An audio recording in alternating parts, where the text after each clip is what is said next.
Hello everyone and welcome to All Things Watched. In this video we are going to talk about episode 4 of the Phase 5 Marvel Cinematic Universe story or project known as, of course, Echo, and episode 4 was titled Taloa. And once again, this was a really cool episode. At least I thought it was. It was a really, this episode was very heavily focused on Mya and her relationship with Fisk, which is actually something that we sort of talked about in the previous episode, in the previous review that we did of episode 3. We did, say in that review that we did suspect that this episode would be very heavily, revolving around that relationship between Fisk and Mya, and of course, right from the very get-go, right from the very beginning of the episode. It literally starts back in 2008. So we'll go right ahead now and jump into our scene-by-scene breakdown.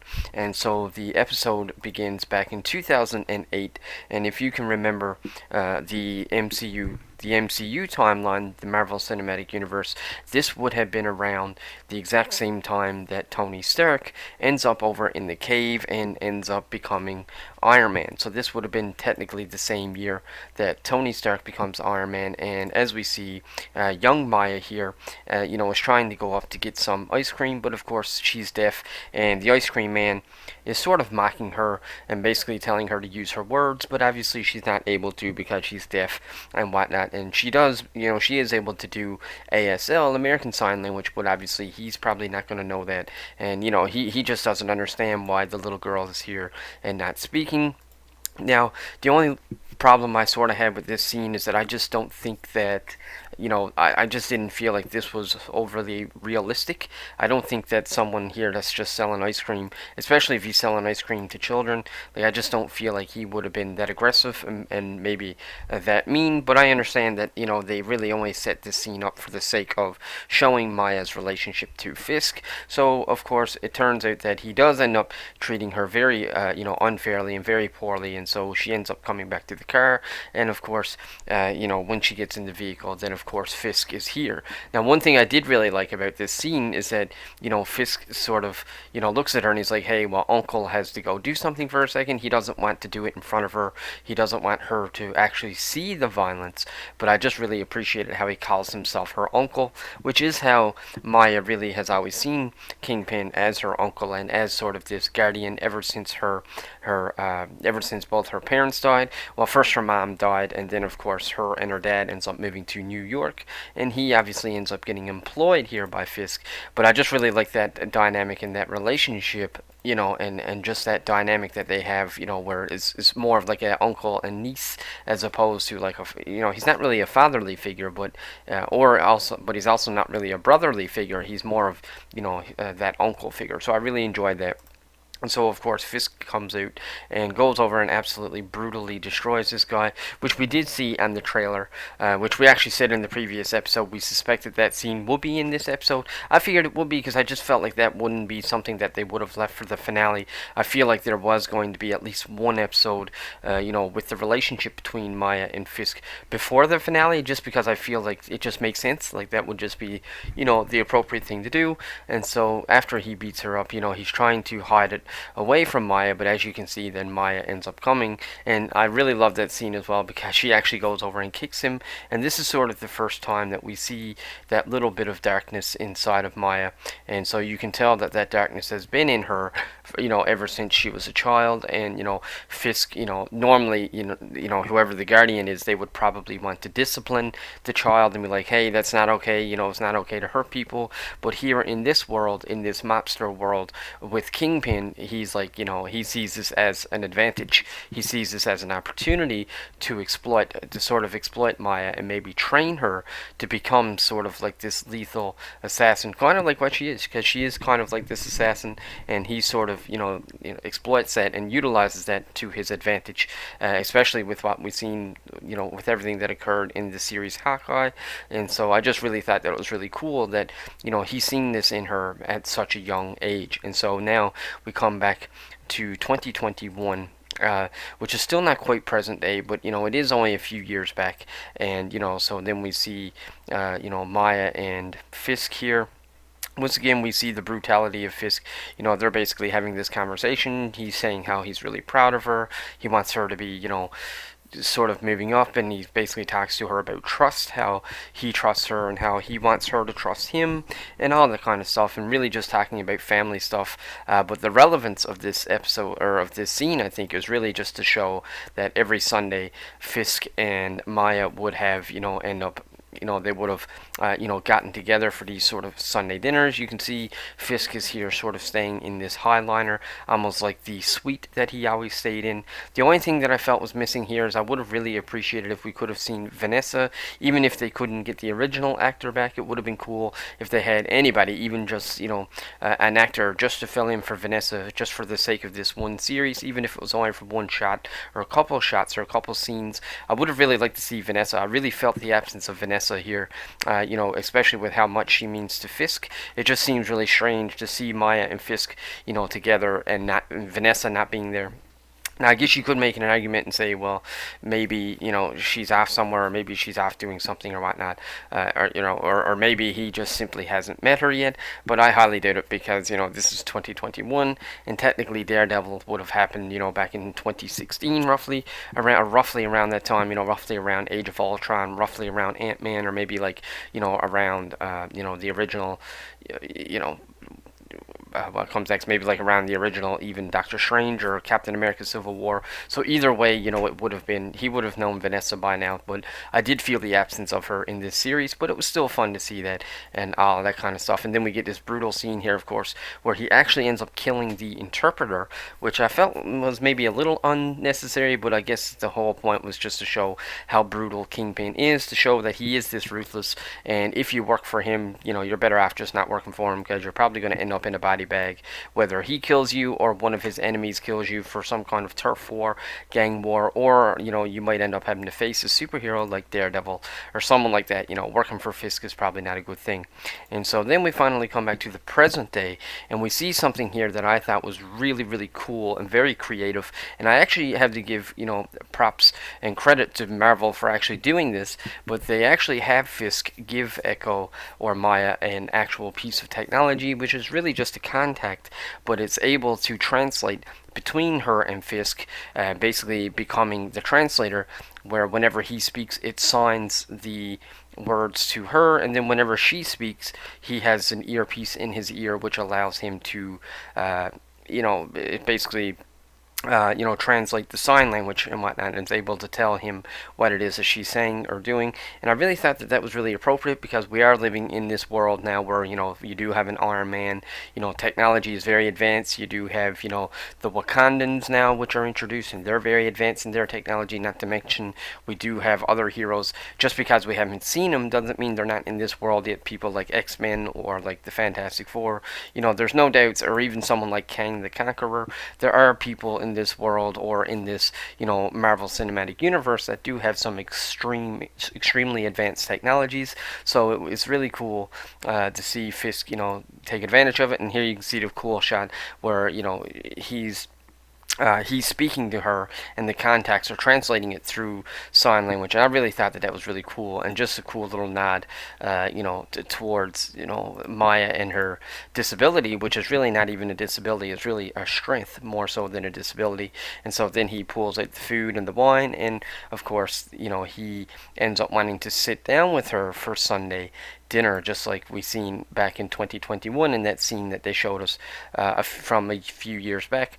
Now, I think that scene, this whole sequence here with two of them sitting down for lunch, I think most of us, the audience, were assuming that this was how it's going to go down. I never once really thought that Fisk would actually be mad at her, or want to kill her over her betrayal. If anything, I would have figured that maybe he would have given her an ultimatum, be like, hey, I can forgive you and look past this as long as you continue to work for me, or something along that lines.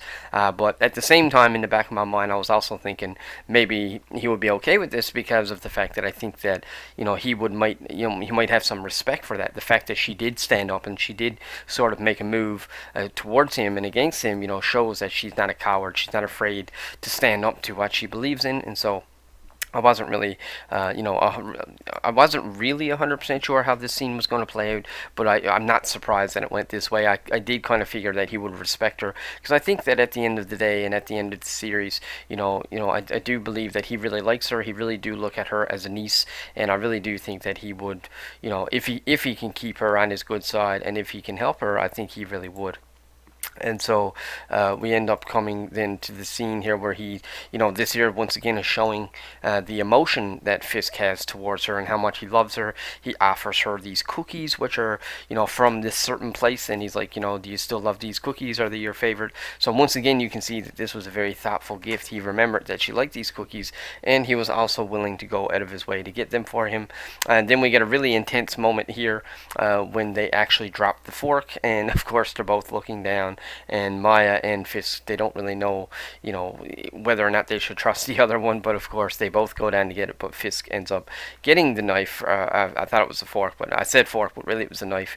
But Fisk ends up picking up the knife, and then he hands it over to Mya, to show that he still trusts her, and that he's really not, he's really not a gangster, to that extent, not to the point where he would hurt her, and not to the point where he doesn't trust her. He is taking a risk by, just by being there, really, but, he's willing to do that, and he does trust her, and he trusts that she won't make a move on him, or that she won't hurt him. And so I really like that whole sequence. It was also really funny that earlier in the scene she pours out the wine. So when he offers her the cookies, he's like, "Where's the wine?"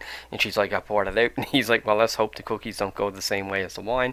So it was just a really funny thing. It was also really funny to see Kingpin see that. It's nice to see that he has a little bit of humor, but at the same time he was kind of serious. Those cookies, probably cost him a small fortune. He probably had to, he probably actually made an effort to get them. Probably had to make some arrangements and order it and pay for it and all that stuff. So it's just really funny. I thought the humor there really landed, and I really appreciate it. But essentially, the whole point of that scene really is for him to basically tell her, I respect what you did. I'm not mad. I'm not going to hurt you. And he basically tells her, if you want a seat at the table, if you want to be the queen pin, then you can have it. I am willing to give you everything that you want. Just basically get on the plane with me tomorrow morning, and then and then basically everything can be yours. And so of course Mya then ends up going to speak with Henry, and ends up going, I guess sort of, just sort of let him know that, that she saw Fisk, and that she met with Fisk, and that she sat down with Fisk. And I really love Henry in this whole series. I think, I've said it in probably all of our reviews so far, that he's one of the best characters in this whole series. He's the most realistic. I feel like he sort of speaks what the audience is thinking, and he basically tells her, you're not really serious, you're not actually going to do this. You're not going to take his offer and actually join him and get on that plane and go back with him tomorrow to New York. I think he actually says something along the lines like, "You're not actually that stupid, are you?" or something like that. So once again, Henry is very much, he's very much the audience. He's saying what we're thinking, and he's, trying to make Mya, open her eyes and see Fisk the way that we and also Henry sees Fisk. It's also a very sad moment, very devastating moment. He oftentimes talks about his past and tells her, talks about how, Fisk, actually in a few episodes, not just this one, but in a couple episodes, he tells her, like Fisk had held his family hostage and whatnot, because Mya ends up opening up to him and being like, "Hey, you never ever came for me. Why didn't you come and, come for me? I've been in New York all this time," and whatnot. And then of course, of course Henry ends up then explaining to her, well, my family was held captive, and I couldn't really make a move, and whatnot, and everybody else that he knew and loved and cared about was all killed by Fisk, which is why he's so against her, joining him and whatnot. So I just I always love whenever we see Henry. I kind of wish we actually had a little bit more of Henry. Kind of the same as Bonnie. Bonnie hasn't really been in the story all that much, even though she's portrayed as this someone who's almost like Mya's sister. But we never really feel that connection because she's hardly even in there. That's the only downfall about this miniseries. It's only 5 episodes. I think they should have totally let this one breathe and maybe even give Mya even 8 episodes. I think another 2 or 3 episodes would have done this series. Much better. I'm assuming, because I'm reviewing this as I watch it, but there's only one episode left after this, and I just feel like Bonnie was not even in the series whatsoever, and I kind of wish we had more Henry and all that kind of stuff. But either way, I really love this back and forth. I love how she confides in Henry and how he really keeps her very, very grounded. So now, in the meantime, we see Chola here, and she's getting ready for this really cool indigenous sort of native tribal sort of like a celebration, I guess, so to speak, and so she's getting ready for this now. And while she's here, she actually ends up seeing somebody from the lineage, but I can't remember which one it was that she actually seen. But she did see, I thought it was Chafa she ends up seeing, but maybe it was Tuklo or one of the others. But I'm pretty sure she sees Chafa here, because Chola is very much in tune with the ancestry, the same as Maya. So really, she I guess technically she should be able to sort of tap into the ancestry and sort of tap into those abilities, the same as Maya, really. But I guess I don't really know why so much stuff is happening to Maya compared to Chola and whatnot. But I guess the idea is that for one, we're following the story of Maya, but then also this is the first time Maya has sort of gone back to her roots. This is the first time she's been home probably since she was a little girl, and so I guess it only makes sense that Maya would be the one that's having all this sort of happen to her all at once, because maybe Chola is sort of already used to having these visions, because she did have these visions even back when Talo died. So that's sort of what I chalk it up to. I just chalk it up to the fact that Maya is not really used to it. So while Chola here has these visions, back with Maya ends up sort of going into a trance, and she starts to have this sort of problem as well. So Henry throws her in the truck and then brings her right over to Chola, and as you can see, once he actually drops her off at Chola's, she's not very happy. She really does not want to, have to deal with Chola, but at the same time, she probably doesn't really have a choice. But check out Echo's uniform here. It is really cool. Very sleek. It really has that sort of native, almost indigenous look to it. Almost puts me in mind of something that you would see like over in Wakanda or something, but still very tactical. Still feels like she's a special ops sort of person, almost like in the mission she did in the second episode. So it's really cool design. I really loved a lot of designs, and in this series. And so she finally gives in, and she goes in and sits down with Chola, and Chola starts to sort of give us the origin of her mother, Talo, which is of course the name of this episode, which is actually a lot of what we've seen in the trailers. And so they go back and they say, actually I don't think this is Talo. I think that this might actually be Chola, not Talo. Yeah, so it's Chola talking about the birth of Talo. So this would actually be Chola now, and she talks about how she went to the hospital, to give birth, and it was supposed to be one of those things where neither the mother or the child was going to live, or something like that. Like she says or explains how both her and her mom Talo should have both died at childbirth. So she says she ends up leaving the hospital and ends up going back to the native community, and ends up giving birth out in nature, where I guess where everything is more spiritual and connected, especially with the Chata tribe and everything that they believe with their culture and all that stuff, which is really cool and very compelling at that. So she ends up going to them. I think they call them. I think she called them like midwives or something like that. But whatever it is it's the sort of like a title that she gives these people that would deliver the babies and help her and whatnot. So she ends up going out, and when she goes out there to give birth to Talo, she starts to see the visions. The trees start to become almost like pillars that held up the tavern where Chafa was in the beginning, when she ends up saving her tribe, and they end up coming to the real world and whatnot. And then we get this really cool scene here where it seems like Chola is actually looking up, and when she looks up, she sees Tuklo. If you can remember from the previous episode, Tuklo, when she was looking into the water, the spiral was there. So here is kind of like we're seeing from Chola's perspective, she was almost like she was looking up through that spiral and looking at Tuklo, and she could see her. And then we get some just absolute beautiful imagery here of her, standing up outside, leaning against the forest in, this really crazy weather, absolute devastating rainstorm. Seems like, well, not devastating, but it's a rainstorm. It would be devastating to have to give childbirth here in this type of condition, but she manages to get through it, and it seems like the ancestors actually ends up helping Chola get through this birth and whatnot.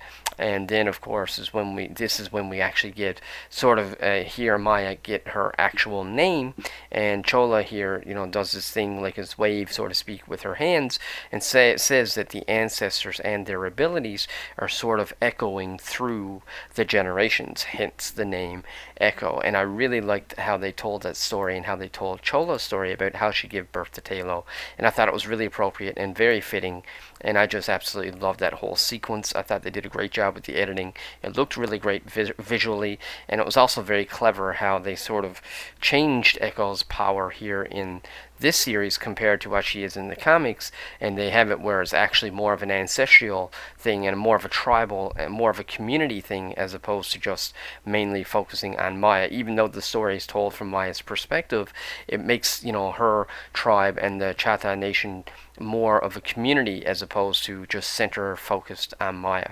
It's more like we're seeing it from Maya's perspective, but it's really much bigger than Maya. So I really like that. But of course, Maya ends up putting in her 2 cents worth, and once again, you can sort of sympathize with both sides of the coin here. Maya's like, well, you left me, you didn't help me, you didn't come for me, you didn't reach out to me, you just left me in New York.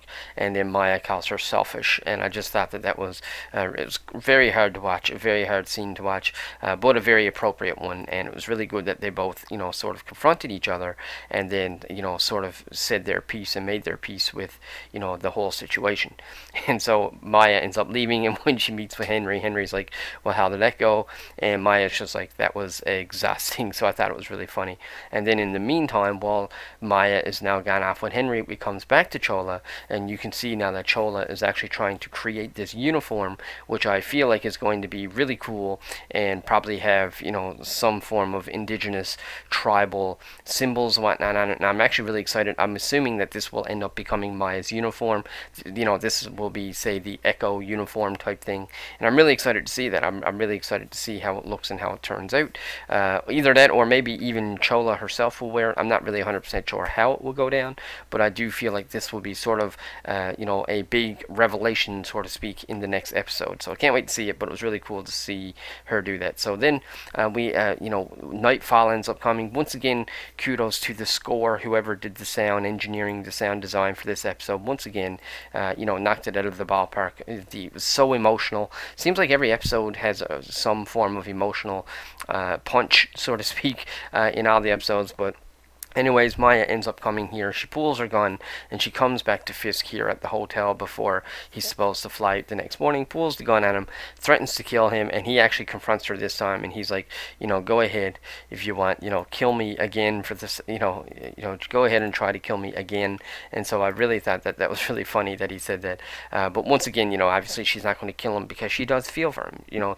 To her, Fisk is her uncle. But then we get this a scene that I honestly was not expecting. This actually took me off guard a little bit because I was not expecting them to really dive into the Netflix series as much as what they did here, but we actually have Fisk actually pull out the hammer, the exact same hammer that he used to kill his father, which I believe they showed in season 1 of Daredevil, and it's just a great callback to Daredevil, to the Netflix Daredevil, and also a great callback to Fisk himself, and a great way to sort of remind us what happened in Fisk's backstory. And so I really thought that was really cool, and I wasn't expecting them to do that. I wasn't expecting them to see him actually pull out the hammer and tell and basically hand it over to Maya. As you can see, she has it now, and he tells her to use the hammer on him and to take out her vengeance and to take out to get rid of this evil, to kill him and strike him down.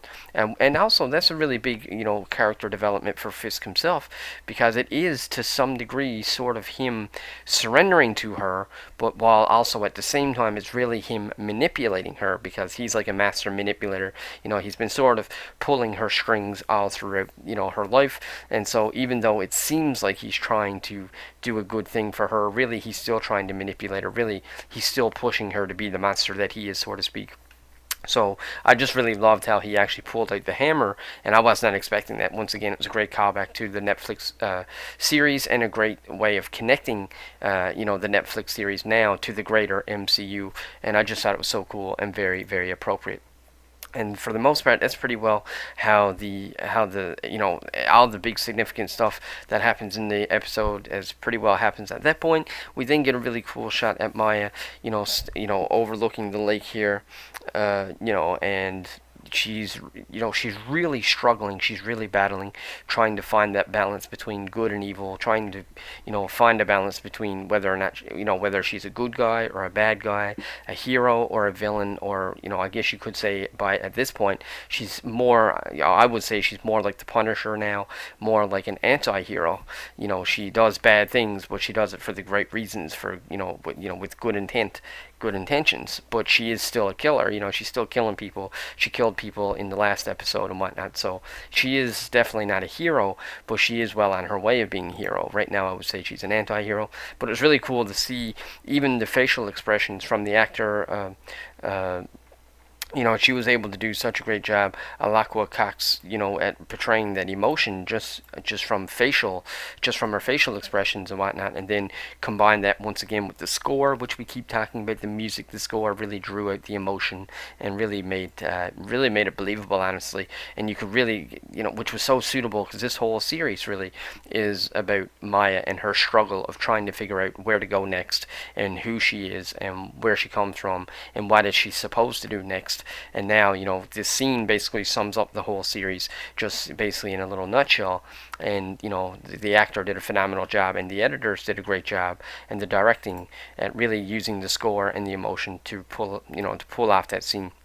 And then, of course, for the final couple scenes, then we finally see Maya. She hops on the motorcycle. She leaves, which means that she decided not to go with Fisk because she ends up leaving Oklahoma, and she's on her way to go somewhere else and whatnot. And then the very last scene, then, of course, is Fisk when he gets the phone call when he's on his plane, and they basically reach out to him and call him and say, hey, she's gone. She's probably not going to be there. She just drove away on her motorcycle, and chances are she's not coming. She left Oklahoma, and you're probably going to be on the plane alone and whatnot. So this obviously makes Fisk very angry, and he kind of flips out, loses his mind a little bit here, and then and that's pretty well where the story ends for this episode. But overall, I really thought that this was a great episode, especially after the previous one, which was sort of pedal to the metal action. And even though there wasn't really any action in this episode, it was still great to see Fisk. He's very intimidating, even his, just the sheer size of that man in real life. He's a huge guy. He's very intimidating, and, he just plays that character so well.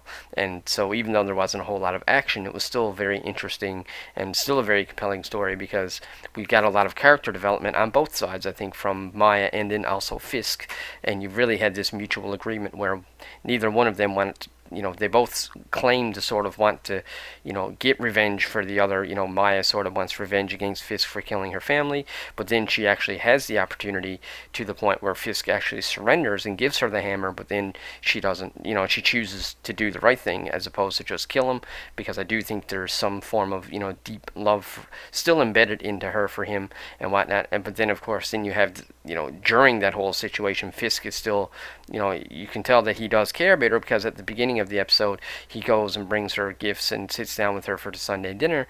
But now, by the time you get to the end of the episode here, he's sort of flipped out and losing his mind towards her because he's not getting his way. He wanted her to be there. He was probably expecting her to be there, to be on the plane, but of course she ends up driving away. And so I really, really loved how this episode started, and I really even liked where it ended with Maya sort of wanting to stay neutral. She didn't kill him. She didn't put him away. She didn't tell on him, or she didn't do anything to affect him again for like a second time.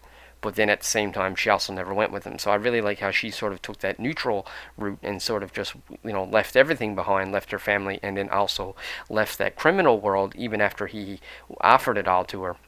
But then, because she rejected it, then this makes him really mad because he's not getting his own way.